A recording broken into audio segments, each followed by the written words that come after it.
आए हुए मेरे प्यारे मित्रों, अनुयायियों, जो लोग यहाँ पर उपस्थित हैं या यहाँ पर नहीं उपस्थित हैं, जो लोग मुझे सुन पा रहे हैं, जहां तक मेरी आवाज पहुंच रही है, उन सबको मेरा सादर प्रणाम। हमारा यहाँ बैठने और आप सब लोगों से बात करने का जो ज्ञान की चर्चा, हम हफ्ते में 4 दिन ज्ञान की चर्चा में सबको शामिल कर रहे हैं। इसका उद्देश्य केवल एक ही है कि हम सब लोग अपने ज्ञान में वृद्धि करें। कुछ ज्ञान हमसे आपको मिलेगा, कुछ ज्ञान हमें आपसे मिलेगा। ज्ञान एक ऐसी चीज है जो जितनी बांटी जाती है उतनी ही बढ़ती है। मुझे जो ज्ञान मेरे ईश्वर ने दिया है, इस ज्ञान को पाने के बाद मेरी नैतिक जिम्मेदारी है कि मैं इस ज्ञान को सब लोगों तक पहुंचाऊं। इसीलिए मैं अपने जीवन के व्यस्तम समय से कुछ समय निकालकर आप लोगों के बीच में ज्ञान की चर्चा करता हूं और उम्मीद करता हूं कि आप लोग भी मेरे साथ कुछ समय के लिए सांसारिक जीवन से अलग होकर इस ज्ञान रूपी जीवन में, इस ज्ञान रूपी गंगा में स्नान करेंगे और जो भी हमारे आप लोगों के मध्य ज्ञान का आदान प्रदान होगा उसको अपने व्यक्तिगत जीवन में, सामाजिक जीवन में खुद तो अमल में लाएंगे ही, इसके अलावा भी और लोग जो यहाँ पर नहीं है या आप लोगों से जुड़े हैं उनसे इस ज्ञान का आदान प्रदान करेंगे। आज हम आप लोगों के बीच में प्रेम पर चर्चा करना चाहते हैं। प्रेम एक बहुत ही छोटा शब्द है। ऐसा कोई व्यक्ति नहीं जो प्रेम के बारे में जानता ना हो या उसने प्रेम ना किया हो या प्रेम को समझता ना हो। लेकिन प्रेम एक ईश्वर की बनाई हुई वो कृति है, बहुत ही विशाल, बहुत ही सूक्ष्म, हर एक व्यक्ति के हृदय में रहती है। प्रेम नामक वस्तु हर इंसान के शरीर में निवास करती है। अगर इस संसार के समस्त लोग एक दूसरे से सच्चा प्रेम करें,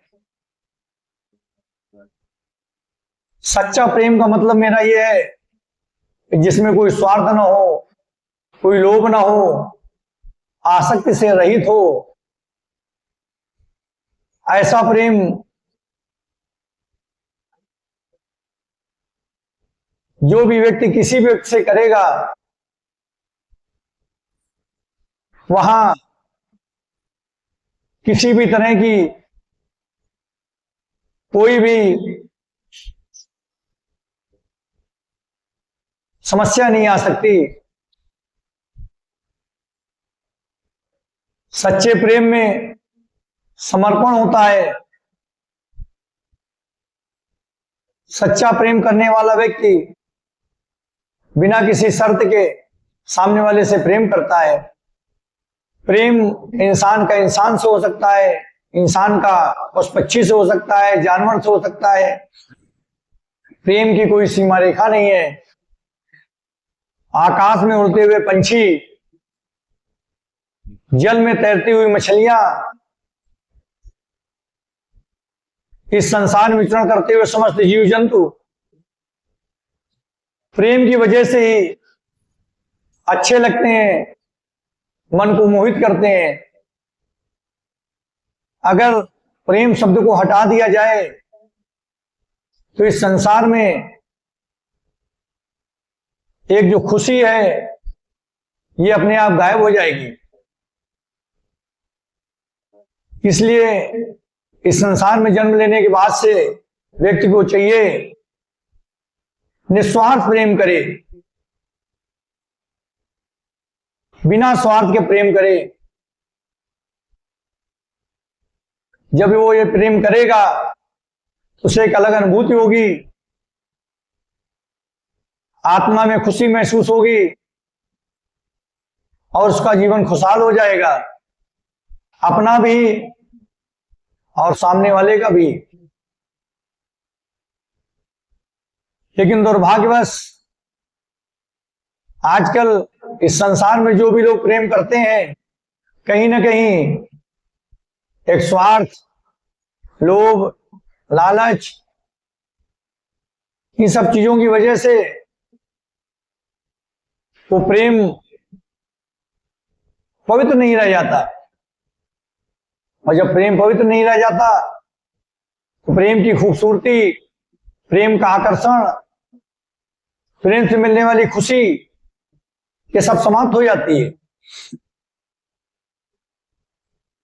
इसलिए हम लोगों को चाहिए ये संकल्प लें कि जो भी अपने जीवन में जिससे भी हम प्रेम करेंगे, निस्वार्थ प्रेम करेंगे,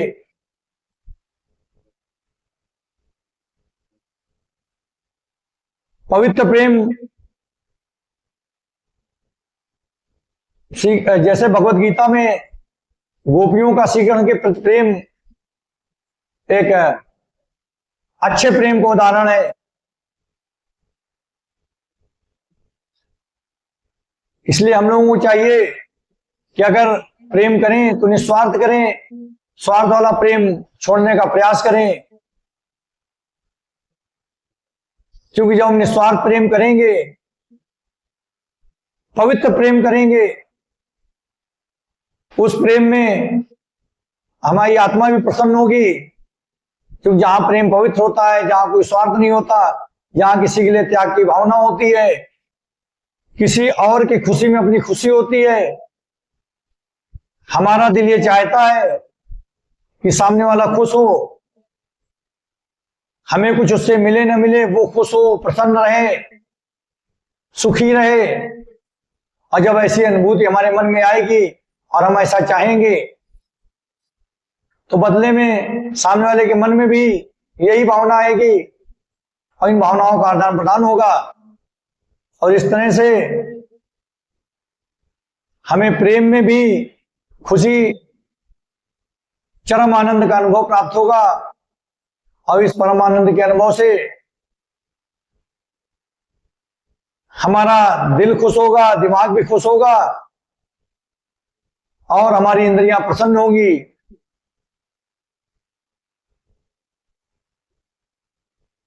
जब हमारी आत्मा प्रसन्न होगी और हम अच्छा करेंगे, अच्छा सोचेंगे, अच्छा देखेंगे, तो निश्चित रूप से परमात्मा का साथ मिलेगा और हम इस पवित्र प्रेम के माध्यम से भी परमात्मा को प्राप्त कर सकते हैं। जहां परमात्मा के साथ मिल जाता है,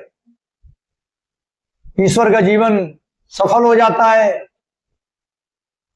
कोई कार्य संभव नहीं रहता, कोई परेशानी नहीं रहती, कोई व्याधियां नहीं रहती। इसलिए हम लोगों को, हम सब लोगों को हर हाल में, हर परिस्थिति में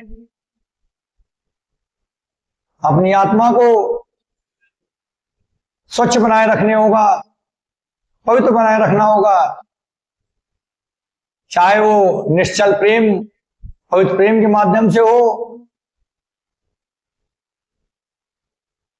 या अच्छे कर्मों के माध्यम से हो, अपनी आत्मा को पवित्र बनाए रखने से परमात्मा के समीप जाने का अवसर मिलता है। जब तक कोई भी व्यक्ति बालक होता है, उसे अच्छे बुरे का ज्ञान नहीं होता।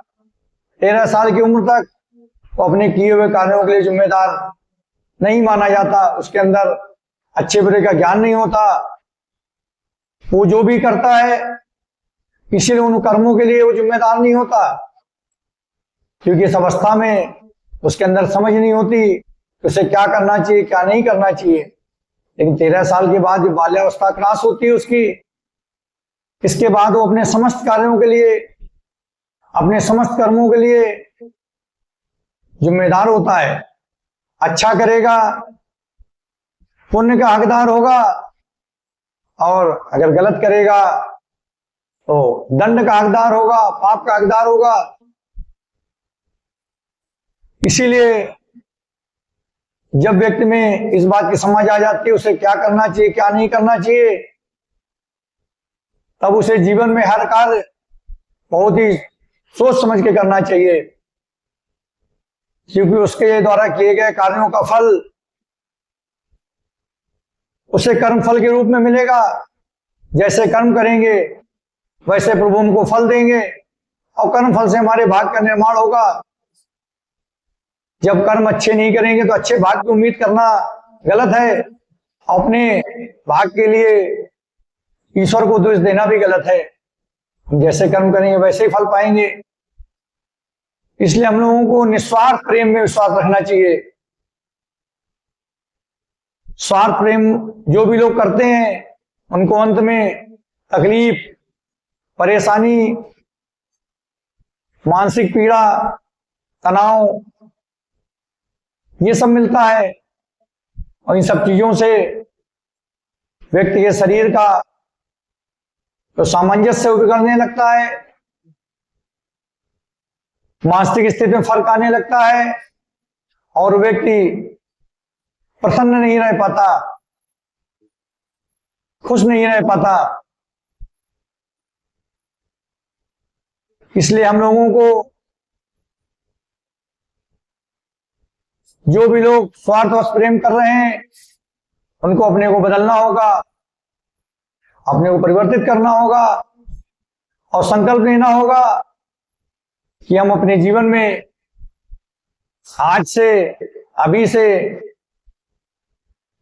निस्वार्थ प्रेम करें, चाहे प्रभु से हो या इस संसार में किसी से भी हो।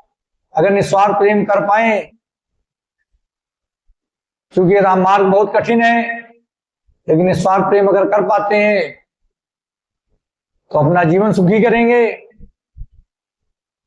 और अपने आप को प्रसन्न रख पाएंगे।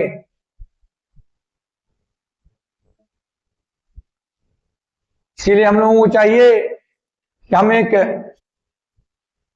स्वच्छ पवित्र प्रेम की तरफ बढ़ें और ईश्वर को याद करें, और ईश्वर से कहें कि हे प्रभु,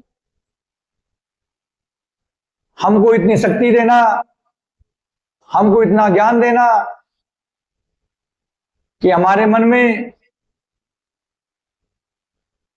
स्वार्थ की भावना ना आए, और अपने जीवन के रोजमर्रा को कार्यों को करते हुए, अपने जीवन को चलाते हुए, अपने व्यवसाय करते हुए हम निस्वार्थ प्रेम भी कर पाए। बालक की उम्र के बाद जब इंसान अपने कार्यों के जिम्मेदार होने लगता है तो एक अवस्था होती है व्यक्ति को नौकरी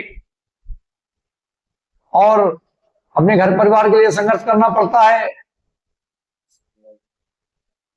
उस समय वो परेशानियों में ये नहीं समझ पाता कि वो सही से गलत रास्ते पे कब निकल जाता है, क्योंकि संसार में परेशानियां बहुत है। इसलिए अगर हम लोग जब तक अपनी आत्मा में ये नहीं निर्धारित करेंगे कि परिस्थितियां चाहे जो हों, लेकिन हमको कभी किसी के साथ छल नहीं करना, हमें निस्वार्थ प्रेम ही करना है, तब तक हम लोग इस जीवन में निस्वार्थ प्रेम नहीं कर सकते, पवित्र प्रेम नहीं कर सकते। और बिना पवित्र प्रेम के हम प्रभु से नहीं मिल सकते, हम पुण्य के भागीदार नहीं हो सकते। और जब हम पुण्य के भागीदार नहीं हो सकते तो ईश्वर का साथ नहीं मिल सकता, और जिसे ईश्वर का साथ नहीं मिला तो इस संसार में, एक अंधेरे संसार में भटकता रहेगा, उसको कुछ भी हासिल होने वाला नहीं है। वो जीवन तो जिएगा लेकिन खुशी का एहसास नहीं कर पाएगा। अब आते हैं त्याग की भावना। सबसे ज्यादा त्याग की भावना निस्वार्थ प्रेम में ही होती है, सच्चे प्रेम में होती है, जिसमें व्यक्ति अपना सब कुछ त्यागने को भी तैयार हो जाता है, बिना किसी शर्त के, बिना किसी समझौते के अपना सब कुछ समर्पित करने को तैयार रहता है। इसमें आपसी समझ बहुत अच्छी होती है, समर्पण की भावना होती है और त्याग की भावना होती है। इसलिए सच्चा प्रेम बहुत ही पवित्र, बहुत ही अच्छा माना गया है। हम लोग अगर ऐसा कर पाए तो जो हमारी इच्छा है कि सब लोगों का प्रभु से मिलन हो, सब लोग खुश, प्रसन्न और आत्मिक शांति का अनुभव कर सकें, जिसके लिए हम प्रयासरत हैं, जिसका हम अनुभव करते हैं उसका सब लोग अनुभव कर सकें।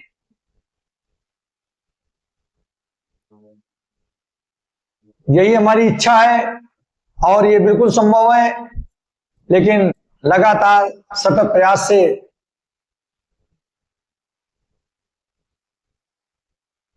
जिस तरह से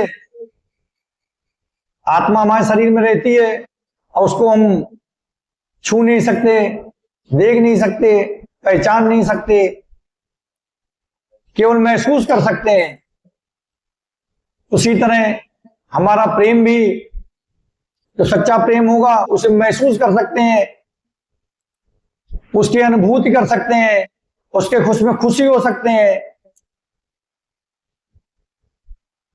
लेकिन उसको देखा या छुआ नहीं जा सकता। इसी तरह हम परमात्मा को महसूस तो कर सकते हैं, लेकिन हमारे नेत्रों में उनको देखने के लिए इतनी क्षमता नहीं है, या बिना उनकी इच्छा के हम उनसे मिल नहीं सकते। जबकि हमारे परमात्मा का वास तो उनके अंश के रूप में, आत्मा के रूप में रोम रोम में है, फिर भी हम उनको केवल महसूस कर सकते हैं, वो भी बड़ी मेहनत से। जब हम लोग पूर्ण ईमानदारी से, अच्छे कार्यों से अपनी आत्मा को स्वच्छ रखेंगे, पवित्र रखेंगे, तो हमारी आत्मा स्वच्छ पवित्र होगी, तभी हमें परमात्मा से मिलन संभव है। तो चाहे स्वच्छ आत्मा से हम परमात्मा से मिले या सच्चे प्रेम से, पवित्र प्रेम से परमात्मा से मिले, हमारा रास्ता दोनों के माध्यम से परमात्मा तक जाता है। परमात्मा से मिलन ही हम लोगों के जीवन का एक अंतिम लक्ष्य होना चाहिए, क्योंकि जिन्होंने इस संसार में आत्मा रूपी हमारे शरीर में आत्मा को डालकर हमें जीवंत बनाया, हमारे इंद्रियों को चेतन बनाया, जिससे आज हम देख सकते हैं, सुन सकते हैं, बोल सकते हैं, जिन्होंने हमको इस लायक बनाया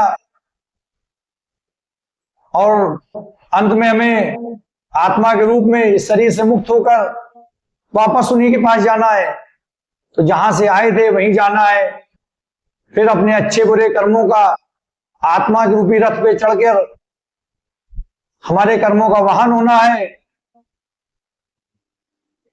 जो भी हम करेंगे उनको इस जीवन में, अगले जीवन में हमें उसका फल भोगना ही पड़ेगा। तो जब जहां से शुरुआत है वहीं अंत होनी है, तो हमें सदैव प्रयास करना चाहिए कि हम चाहे निस्वार्थ प्रेम से या निर्मल आत्मा से या अच्छे कर्मों से, निस्वार्थ प्रेम से, त्याग से, समर्पण से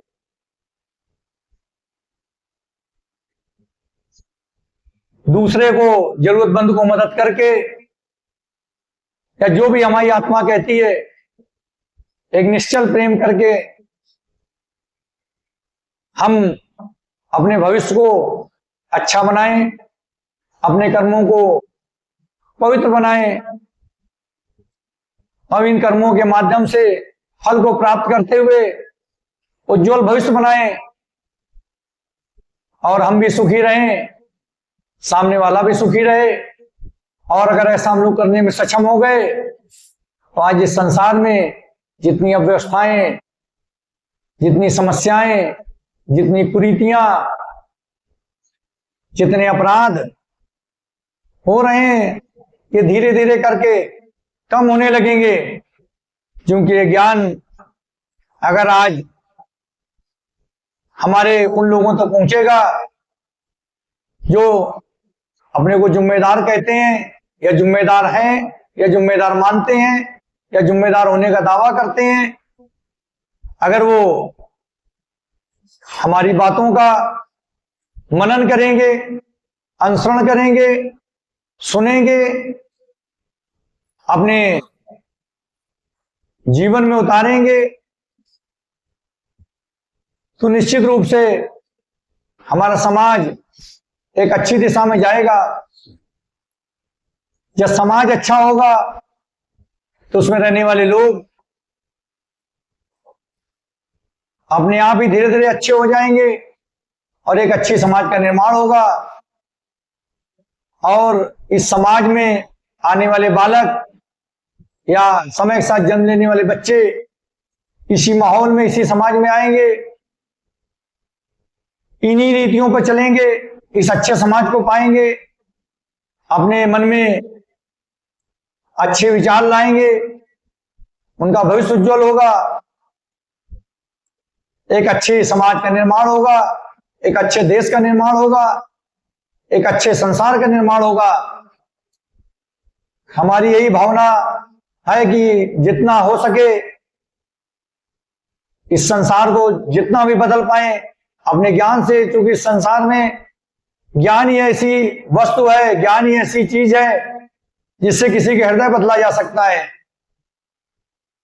किसी के मन को, किसी के हृदय को बदलने के लिए ज्ञान ही एकमात्र